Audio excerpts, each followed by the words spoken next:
Hi friends, welcome to క్యాసో memorial. ఇంతకుముందు మనం first some explain చేసుకున్నాం. 3.1లో ఫోర్త్లో ఫస్ట్ సమ్. ఇప్పుడు 3.1లో సెకండ్ సమ్ ఎక్స్ప్లెయిన్ చేసుకోబోతున్నాం.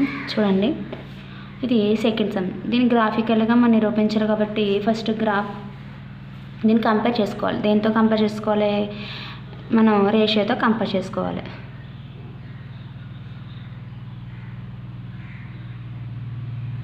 By comparing the ratio into a1 by a2 b1 by b2 c1 by c2. a1 అంటే ఏమన్నా మనకి ఇక్కడ 1, b1 is equal to -1, c1 is equal to -8. ఇటు side transfer చేస్తే minus అయిపోద్ది.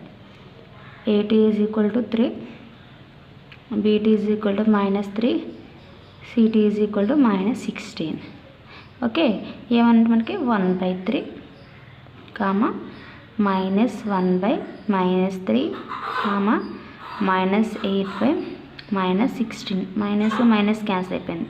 Minus cancel అయిపోయింది. 8 ఇంత 1 టైమ్ ఇంత 2 టైమ్స్ అంటే 1/3 equal to 1/t not equal to 1/2.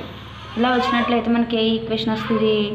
ఇది మనకి ప్యారలల్ లైన్స్ వస్తాయి. ఎలా వచ్చినట్టంటే a1/a2 equal to b1/b2 not equal to c1/c2. These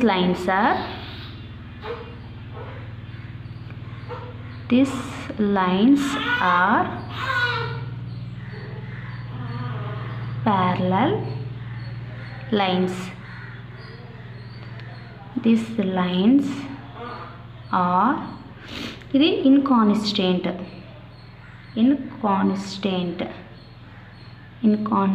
equations, ఇన్కాన్స్టెంట్ lines. ఇన్కాన్స్టెంట్ వచ్చేసి నో సొల్యూషన్స్. ఎటువంటి సొల్యూషన్ గ్రాఫ్గా మనం గ్రాఫ్ చేయలేం అంటే నో సొల్యూషన్స్. దీనికి ఎటువంటి సొల్యూషన్స్ అనేవి మనం ఉండవు. నో సొల్యూషన్స్, గ్రాఫ్ అనేది మనం చేయలేం. ఇక్కడితో మనకి ఫోర్త్ సమ్ కంప్లీట్ అయింది. ఓకే, నా క్లాస్ కనుక మీకు అర్థమైనట్లయితే షేర్ చేయండి, సబ్స్క్రైబ్ చేయండి. నా క్లాస్ మీరు రీచ్ అవ్వాలంటే తప్పనిసరిగా గంట సమయం క్లిక్ చేయండి. Thank you all of you.